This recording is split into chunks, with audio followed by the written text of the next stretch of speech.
আসসালামু আলাইকুম এভরিওয়ান। রান্নার ক্যানভাসে নতুন আরও একটি রেসিপিতে সবাইকে স্বাগত জানাই। সবার ঘরে থাকে এমন কিছু কমন উপকরণ দিয়ে আজকে আমি খুব সহজে তৈরি করে নিয়েছি চিকেন ভেজিটেবল স্যুপ। আর এই স্যুপটি আপনি যদি একবার তৈরি করেন, বড় থেকে ছোট সবাই কিন্তু খুব পছন্দ করবে। আর এই স্যুপটা কিন্তু অনেক হেলদি একটা স্যুপ। চলুন তাহলে কথা না বাড়িয়ে মূল রেসিপিতে ফিরে যাই। প্রথমে এখানে নিয়ে নিয়েছি মুরগির বুকের অংশ, হাড় ছাড়া। এখানে আমি আমার পরিমাপ মতো নিয়ে নিয়েছি আধা কাপের মতো।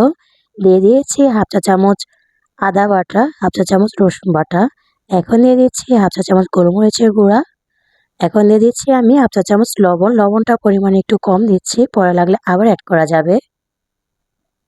এখন আমি উপকরণগুলো সিদ্ধ করার জন্য দিয়ে দিয়েছি আমার পরিমাণ অনুযায়ী 3 কাপ পরিমাণ পানি।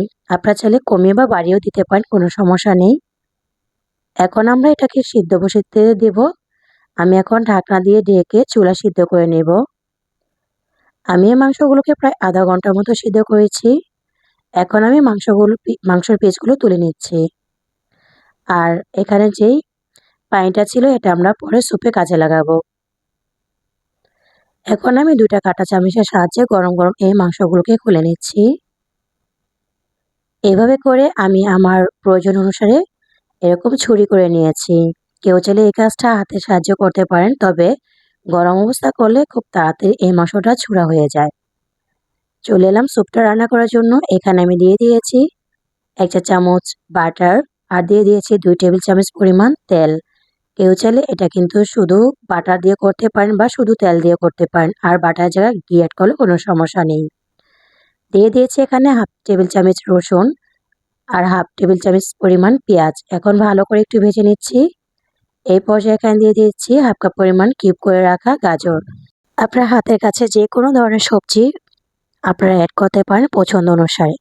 এখন আমি দিয়ে দিচ্ছি হাফ কাপের মতো ফুলকপি কুচি, আর এটাকে আমি ছোট কিউব করে কুচি করে নিয়েছি। প্রায় 3 মিনিটের মতো ভেজে নিয়েছি।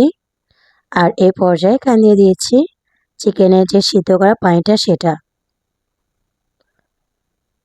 এখন পানিটা দিয়ে একটু নাড়াচাড়া করে মিশিয়ে নিচ্ছি আর অপেক্ষা করব বলক আসা পর্যন্ত। এই পর্যায়ে এখানে দিয়ে দিয়েছি আমি কিছুটা ক্যাপসিকাম।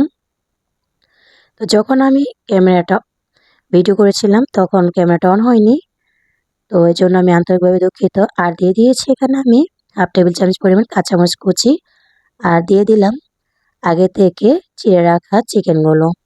এই পর্যায়ে অ্যাড করলাম 1 টেবিল চামচ সয়া সস, আর দিয়ে দিলাম আমি 2 টেবিল চামচ পরিমাণ টমেটো সস। এভাবে করে আমি আরও 2 থেকে 3টে এখানে বরক তুলে নিব। আর এই স্যুপটাকে একটু ঘন করার জন্য এখানে অ্যাড করব কর্নফ্লাওয়ার। এখানে আমি 1 কাপের মতো কর্নফ্লাওয়ার ইউজ করব। এখানে আমি দিয়ে দিয়েছি 2 টেবিল চামচ পরিমাণ কর্নফ্লাওয়ার আর পানি দিয়ে গুলিয়ে নিয়েছি। স্যুপটা কিন্তু অনেকটাই শুকিয়ে এসেছে আর এখানে ভেজিটেবলগুলো সিদ্ধ হয়ে গিয়েছে। এই পর্যায়ে এখানে আমি কর্নফ্লাওয়ারটা দিয়ে দিচ্ছি। কর্নফ্লাওয়ারের মিশ্রণটা অল্প করে দিব আর অল্প করে মিশিয়ে নিতে হবে। একবারে কিন্তু দিয়ে দেওয়া যাবে না, তাহলে কিন্তু দলা পাকিয়ে যেতে পারে। এভাবে করে আমি আরও 5 মিনিট এই স্যুপটাকে রান্না করে নিয়েছি।